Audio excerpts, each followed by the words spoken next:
Hello everyone, আজকে আমি আপনাদের সাথে কোনো রেসিপি শেয়ার করব না। আজকে যেটা শেয়ার করব এটা অনেকেই খেয়েছেন বা অনেকে খেয়ে থাকেন। একদম সিম্পল একটা বস্তু আমি আজকে বানাবো, তাই ভাবলাম এনে ভিডিও করে আপনাদেরকে দেখাই।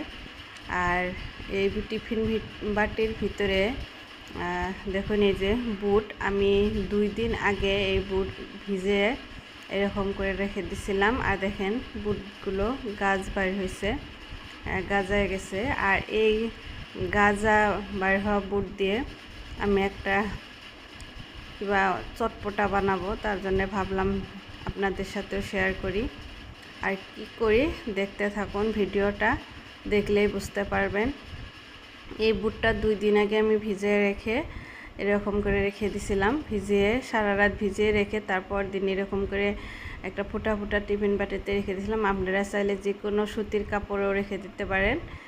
তারপর এগুলো ধুয়ে আমি একটু হালকা শুকিয়ে নিলাম। নেওয়ার পর এই যে এগুলো আমি এখন ভেজে নিব। আর এগুলো দিয়ে কী বানায় আপনারা ফুল ভিডিওটা দেখুন, স্কিপ না করে দেখতে থাকুন, দেখলে বুঝতে পারবেন। এটা অনেকে খেয়েছেন, একদম সিম্পল একটা বস্তু কিন্তু খেতে অনেক মজাদার। আপনারা দেখতে থাকুন।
এগুলো আমার ভাজা হয়ে গেছে। এখন আমি এগুলোতে মশলা দিয়ে দিব। এখানে দিয়ে দিলাম বিট লবণ পরিমাণ মতো, তারপর দিয়ে দেব চাট মশলা, একটুখানি চাট মশলা, তারপর দিয়ে দেবো আমচুর পাউডার, যেটা মানে ড্রাই ম্যাঙ্গো পাউডার, যেটা আমের শুকনা পাউডার থাকে ওইটা, আর নর্মাল লবণ একটু হালকা, একটু পেঁয়াজ কুচি, একটু কাঁচা লঙ্কা কুচি, কাঁচামরিচ কুচি, আর দিয়ে দেবো সর্ষের তেল। দেখেন আমার বলতে বলতে মুখে পানি এসে গেছে।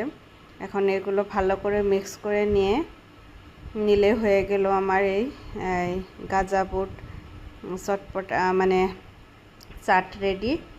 আর একবার হলো বাড়িতে এভাবে ট্রাই করে বানিয়ে খেয়ে দেখবেন, অনেক মজাদার, অনেক অনেক মজা। একবার ট্রাই করবেন, অনেক মজা। আর যারা খাইছেন তারা তো জানেন এটার টেস্ট কীরকম, অনেক মজা।